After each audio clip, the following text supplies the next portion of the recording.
नमस्कार दोस्तों, welcome to S G sociology. आज की इस वीडियो में हम डिस्कस करने वाले हैं भारतीय नगरीय नीति के बारे में, means urban policy of India. देखो, अगर हम बात करें इंडिया की तो यहाँ पे दो तरह के माहौल हैं। पहला शहरी, दूसरा है ग्रामीण। ग्रामीण विकास के लिए ग्राम विकास संबंधी योजनाएं जितनी भी चलाई गई हैं या जो ज़रूरी हैं ग्रामीण विकास के लिए, उनके बारे में हमने बात कर ली है। अब हम बात करने वाले हैं नगरों के बारे में। नगर सिटीज़ अपने आप में काफ़ी डेवलप्ड होती हैं और बहुत ज़्यादा वहाँ पे गांव की तुलना में सुविधाएं होती हैं। बट ये कैसे होती हैं? इसके लिए पॉलिसीज़ बनाई जाती हैं, नीतियाँ बनाई जाती हैं कि किस प्रकार नगरों का भी विकास किया जाए और वहाँ पे आने वाली समस्याओं का निवारण किया जाए। तो अगर हम सिंपल शब्दों में बोलें तो भारतीय नगरीय नीति एक व्यापक नीतिगत ढांचा है जो भारत के शहरी क्षेत्रों के विकास और प्रबंधन के लिए दिशा निर्देश प्रदान करता है। मीन्स जो शहरी क्षेत्र हैं भारत के, वहाँ पे विकास कैसे करना है और जो भी योजनाएं या जो भी पॉलिसीज वहाँ पे बनाई जा रही हैं उनको मैनेज कैसे करना है, मैनेजमेंट उनका प्लस उनके डेवलपमेंट, इन दोनों चीज़ों के लिए दिशा निर्देश प्रदान करना किसका काम है? अर्बन पॉलिसी का।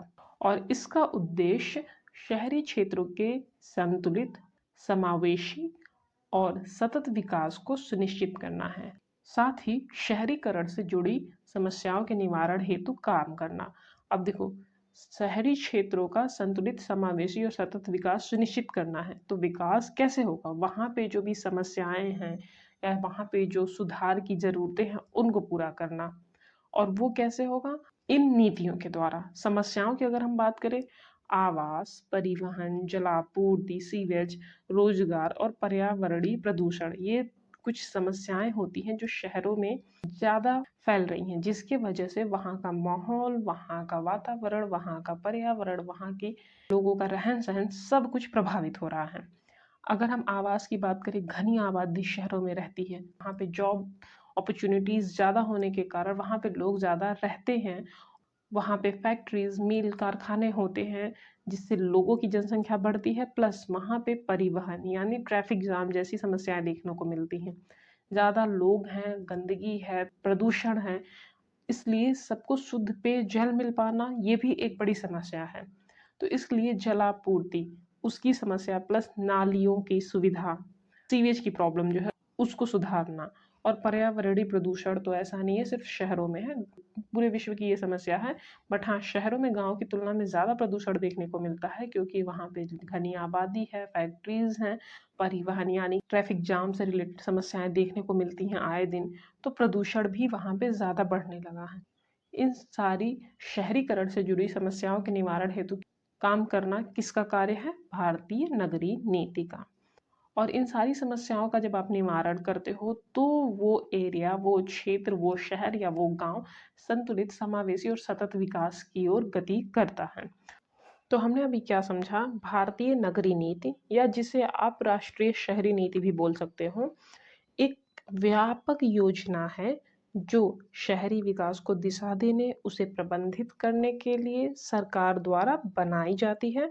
और इसका उद्देश्य क्या है? शहरों में रहने वाले नागरिकों की जीवन की गुणवत्ता में सुधार करना, मतलब उनका लिविंग स्टैंडर्ड जो है, लाइफस्टाइल जो है, उसको और ज़्यादा बेटर बनाना, आर्थिक विकास को बढ़ावा देना और पर्यावरण की रक्षा करना। मेनली ये तीन चीज़ें बहुत ज़्यादा इंपॉर्टेंट है। एक तो वहाँ पे रहने वाले लोगों के जीवन स्तर को उठाना, जिस माहौल में वो रह रहे हैं, जिस एरिया में रह रहे हैं, वहाँ पे पर्यावरण प्रदूषण को रोक के एक शुद्ध और स्वच्छ वातावरण रहे, इसको सुनिश्चित करना, प्लस आर्थिक बढ़ावा देना। ये तीन चीज़ें मेनली भारतीय नगरीय नीति के अंतर्गत आती हैं। अगर हम बात करें प्रमुख घटक की, तो पहले हमने बात करी आवास और बुनियादी सेवाएं, means housing and basic service. सबके लिए Awas Yojana, house for all, PM Awas Yojana के बारे में आपने सुना होगा। तो ये ग्रामीण क्षेत्रों के लिए भी था, प्लस अर्बन शहरी क्षेत्रों के लिए था। शहर में जो गरीब लोग हैं उनको भी किफ़ायती आवास उपलब्ध कराना। सेकेंड चीज़ है बुनियादी सेवाएं, मतलब शौचालय, जलापूर्ति जैसी बुनियादी सुविधाओं का विकास। इस पे भारतीय नगरीय नीति काम करती है। सेकंड चीज़ है स्मार्ट सिटी मिशन, इसके बारे में भी आपने सुना होगा। स्मार्ट सिटी मिशन के अंतर्गत क्या है कि शहरों को तकनीकी रूप से सक्षम, पर्यावरण संवेदनशील और नागरिकों की आवश्यकताओं के अनुरूप बनाना। स्मार्ट सिटी वहाँ पे टेक्नोलॉजी हो प्लस पर्यावरण भी अच्छा हो, लोगों को पर्यावरण के प्रति संवेदनशीलता हो, नागरिकों की जो आवश्यकता है उसके अनुरूप वहाँ का माहौल बनाना, तो इस पे काम करा जाता है स्मार्ट सिटी मिशन के अंतर्गत। थर्ड चीज़ अगर हम बात करें AMRUT means Atal mission for rejuvenation and urban transformation. ये योजना जल आपूर्ति, सीवरेज नेटवर्क, हरित क्षेत्र और शहरी परिवहन के विकास पर केंद्रित है।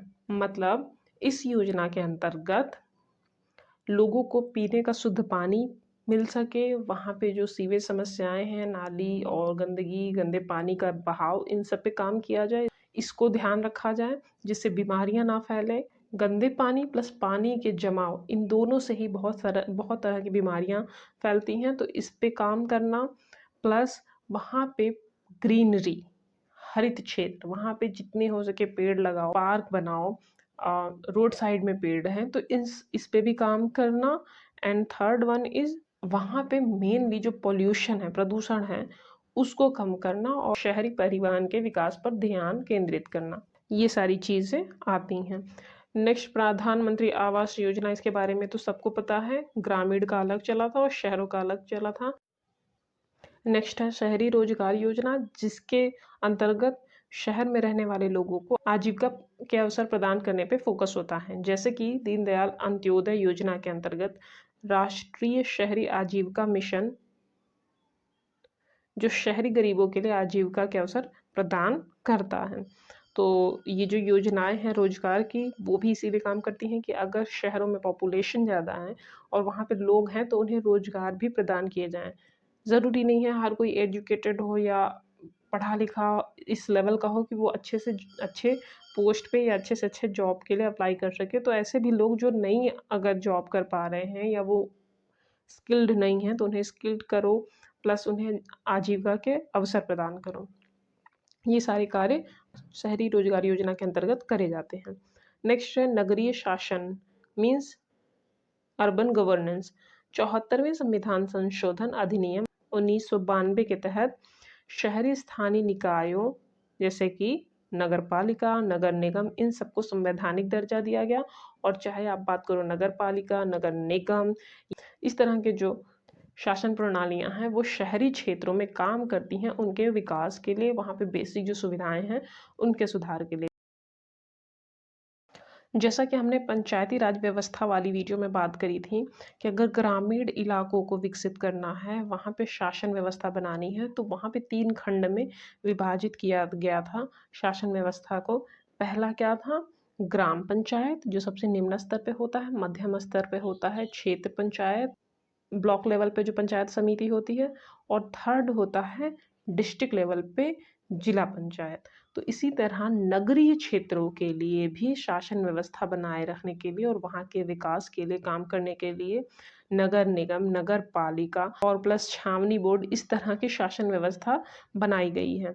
और इन्हें 74वें संविधान संशोधन जो कि 1992 में हुआ था के अंतर्गत संवैधानिक दर्जा दे दिया गया है। राज्य के अंदर ये सारे शासन व्यवस्थाएं आती हैं और ये काम करती हैं नगरों के विकास के लिए और ये काम करती हैं ग्रामीण क्षेत्र के विकास के लिए। नेक्स्ट इंपॉर्टेंट पॉइंट जो आपको याद रखना है, ग्राम पंचायत को संवैधानिक दर्जा 73वें संविधान संशोधन के अंतर्गत दिया गया था, जबकि नगरीय शासन व्यवस्था में नगर पालिका या नगर निगमों को 74वें संविधान संशोधन के अंतर्गत संवैधानिक दर्जा प्रदान किया गया था। एंड नेक्स्ट है पर्यावरणीय स्थिरता, मतलब कचरा प्रबंधन, वायु गुणवत्ता सुधार, जल स्रोतों का संरक्षण इत्यादि पर ध्यान देना, जिससे कि शहरी क्षेत्रों का पर्यावरण प्रदूषित ना हो, वहाँ पे स्थिति अच्छी रहे, पर्यावरण की रक्षा करी जा सके।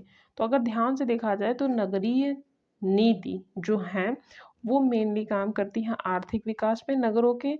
दूसरी चीज़ क्या है, पर्यावरण की रक्षा में, प्लस वहाँ के लोगों को बेसिक बुनियादी जो सुविधाएं हैं वो प्रदान करती हैं और इन सब के जरिए वो देती हैं लोगों को सामाजिक न्याय।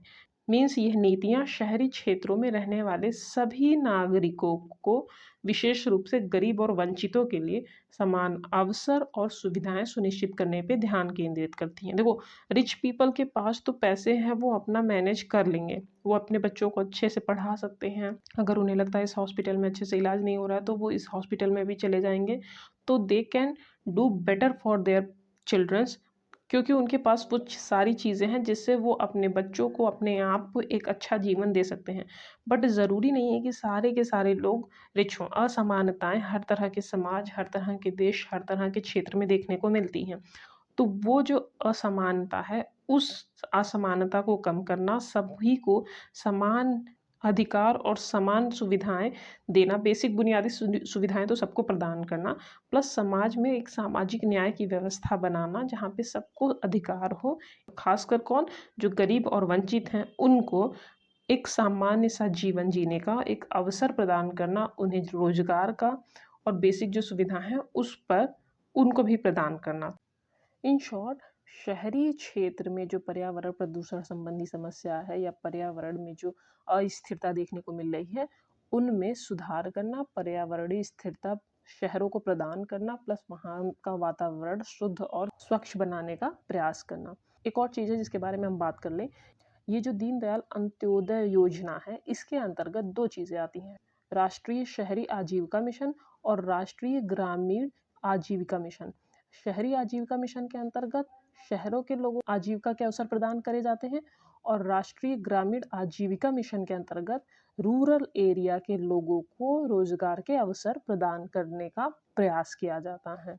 तो आज के लिए बस इतना ही। आई होप भारतीय नगरीय नीति से रिलेटेड आपके जितने भी डाउट्स थे क्लियर हो गए होंगे और एक बेसिक अंडरस्टैंडिंग हो गई होगी आपको इस टॉपिक के बारे में। आई होप आपको आज का ये टॉपिक समझ में आया हो। अगर आपके कोई सुझाव हो तो आप कमेंट बॉक्स में दे सकते हैं। अगर आपको वीडियो पसंद आया तो वीडियो को लाइक, शेयर और चैनल को सब्सक्राइब करना ना भूलें। इस वीडियो की अगर पीडीएफ चाहिए तो आप हमारे टेलीग्राम चैनल एसडी सोशियोलॉजी से जुड़ सकते हैं। डिस्क्रिप्शन बॉक्स में चैनल और पीडीएफ की लिंक मिल जाएगी। और अगर आपको लगता है कि कहीं पे कोई फैक्ट या कोई पॉइंट मिस हो रहा है या गलतियां हो रही हैं तो आप बता सकते हो। आज के लिए बस इतना ही। धन्यवाद।